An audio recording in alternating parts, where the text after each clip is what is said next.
Assalamu alaikum ndugu zangu wa Tanzania, nipende kutoa taarifa kwa Tanzania wote. Nafasi za kunifutulisha bado ziko wazi, msikate tamaa. Kama una chochote cha kunifutulisha, wewe nipe taarifa. Mwenzenu Diamond Platinum alinifutulisha tu akafungua kampuni ya sabuni wanaziita Wasafi Soap. Ni mfutulu mmoja tu kafungua kampuni ya sabuni. Kuna mwenzenu mwaka jana bwana alinifutulisha juisi, sasa hivi anasambaza juisi East Africa.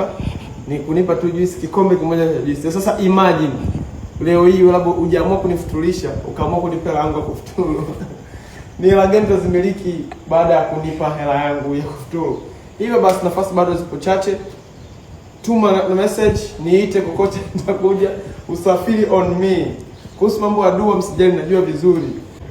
Mambo ya kafata ririfatabu karibu efata sansafatate asante. Kwa hiyo usiwe na wasiwasi, shie nipo kwa ajili yenu.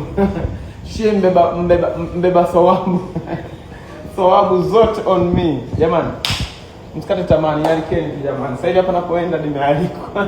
Watu watajivunia thawabu kupitia mimi.